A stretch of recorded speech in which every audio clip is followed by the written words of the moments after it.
नमस्कार, मैं डॉक्टर राकेश पाठक। सिंघू बॉर्डर से एक बड़ी खबर आ रही है। शुक्रवार की रात को एक संदिग्ध युवक वहां पकड़ा गया है। उसने दावा किया है कि उसे किसान आंदोलन में हिंसा फैलाने की जिम्मेदारी दी गई थी। ये बहुत चौंकाने वाली जानकारी आ रही है और इस संदिग्ध युवक को खुद किसानों ने, आंदोलनकारियों ने वहां पकड़ा था। बताया यह जा रहा है, अब तक की बातचीत में उस युवक ने बताया है कि उसे ये जिम्मेदारी दी गई थी कि 26 जनवरी को जिस वक्त किसान आंदोलन दिल्ली की सरहदों पर अपनी ट्रैक्टर परेड के लिए निकलेगा, तब वो और उसके कुछ साथी पीछे से गोली चलाएंगे ताकि ऐसा लगे कि किसानों की ओर से गोली चली है। जवाब में पुलिस फायरिंग करेगी और पूरा आंदोलन तहस नहस कर दिया जाएगा। उस युवक ने यह भी बताया है कि उसे राई थाने के एसएचओ ने, यानी पुलिस के एक इंस्पेक्टर ने यह जिम्मेदारी दी थी। इस संदिग्ध युवक को 4 किसान नेताओं की तस्वीरें दी गई थीं जिन्हें मंच पर बैठते समय उसे गोली मारना थी। आप जानकर हैरान होंगे कि इतने गंभीर आरोपों के बाद यह समझना बहुत मुश्किल नहीं रह गया है कि किसान आंदोलन में अब तक 11 राउंड की बातचीत के बाद नाकाम रही सरकार या उसके पीछे छुपे हुए कोई दूसरे तत्व इस आंदोलन को हिंसा की राह पर ले जाने पर आमादा हैं। यह कोई बड़ी साजिश रची जा रही है। वो युवक सोनीपत का रहने वाला है, उसका नाम योगेश है। उसका कहना है कि उसके साथ कुछ और साथी भी लगाए गए थे। 2 ऐसी टीमें लगाई गई थीं जिन्हें किसान आंदोलन के भीतर घुसकर भेदिए की तरह काम करना था और वे पिछले कई दिनों से काम कर भी रहे थे।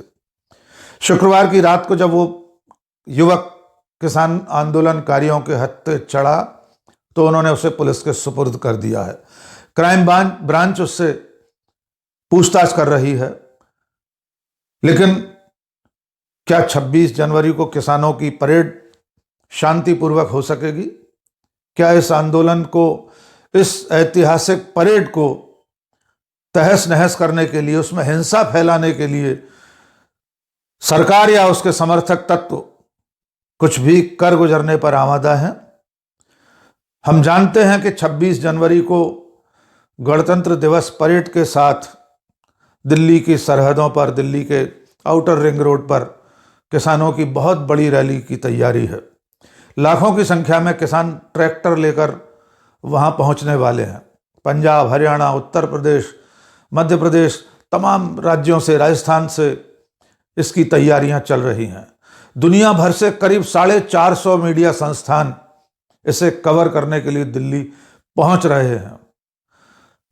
हम जानते हैं कि सरकार इन 3 किसान कानूनों को रद्द करने के लिए तैयार नहीं है, लेकिन किसी लोकतांत्रिक आंदोलन को इस तरह बर्बाद करने के लिए हिंसा का सहारा लिया जाएगा, ये बहुत चिंताजनक बात है। इस युवक को पकड़े जाने के बाद किसान आंदोलनकारियों ने, किसान नेताओं ने उसकी पूरी बातचीत रिकॉर्ड की है मीडिया के सामने, मीडिया के कैमरों में। एएनआई ने उस संदिग्ध युवक के सारे बयान को जारी किया है। आइए आप भी सुनिए कि वो क्या कह रहा है, कि पूरी प्लानिंग क्या थी उसकी। हथियार दिए हैं, एक माखन बुक के पास और दूसरा वो गली में। ठीक है, हमारा प्लान ये था कि जैसे होगी, जैसे 26 तारीख को बढ़ने की कोशिश करेंगे, तो पहले जो लाइन होगी उसमें क्या होगा, जैसे जो गन चलाएगा, जो सबसे पहले दिल्ली पुलिस इनको रोकने की कोशिश करेगी, जो गन चलाएगा सर, वो ये होगा कि पहले हम शूट करेंगे, पहले रोकने की कोशिश करेंगे। अगर ये बाई चांस नहीं रुकते तो इन पे शूट होने का ऑर्डर है। दूसरी चीज, अगर तब भी नहीं रुकते, इनके घुटनों में ऑर्डर है शूट करने का। तीसरी, जो पीछे से जो हमारी टीम होगी, राजधानी के 10 लड़के हैं, जो हमारी टीम होगी वो पीछे से शूट करेंगे। उनको, पुलिस वालों को ये लगेगा कि दिल्ली में किसान लोगों ने ये चलाए हैं। ठीक है, इसमें और चौथा प्लान, जो 26 तारीख को जो रैली होगी उसमें से आधी जो 26 तारीख को पुलिस, उसमें से आधे लोग घर के होंगे जो पुलिस की वर्दी में होंगे, इनको तितर बितर करने के लिए। और जो 24 तारीख से है, चार लोगों को आराम से स्टेज पे जो 4 लोग होंगे, जो स्टेज पे 4 लोग होंगे उनको शूट करने का प्रोग्राम वो है। 4 लोगों की फोटो दे दी गई है।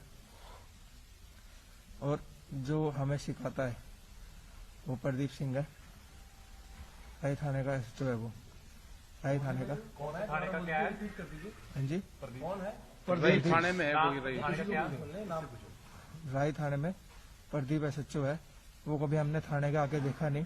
वो जब भी हमसे मिलने आता था वो सिर्फ यहाँ कवर लगा के आता था। वो मुंह पे कवर लगा के आता। उसका हमने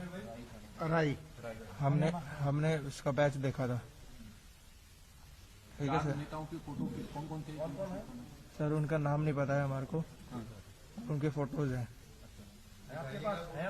सर, हमारे पास नहीं है। आइए हम कामना करें कि ये अहिंसक आंदोलन, गांधीवादी आंदोलन, गांधी के बताए हुए रास्ते पर दुनिया का सबसे बड़ा आंदोलन 26 जनवरी को भी शांतिपूर्वक संपन्न हो सकेगा। सरकार को चाहिए कि ये मांगे वो माने या ना माने, लेकिन लोकतांत्रिक समाज में हर संगठन को, हर वर्ग को अपनी मांगों के लिए आंदोलन करने का हक है। सुप्रीम कोर्ट भी कह चुका है कि हम ट्रैक्टर रैली नहीं रोक सकते, ये हमारा काम नहीं है। सरकार को चाहिए कि वो इंतजाम करे और इस रैली को शांति से संपन्न हो जाने दे। देखना ये होगा कि आगे की पड़ताल में ये जो संदिग्ध शख्स पकड़ा गया है, इसके पीछे असली ताकत कौन है, असली चेहरे कौन है, वे सामने आते हैं या नहीं। तब तक बस इतना ही। बहुत बहुत शुक्रिया, धन्यवाद।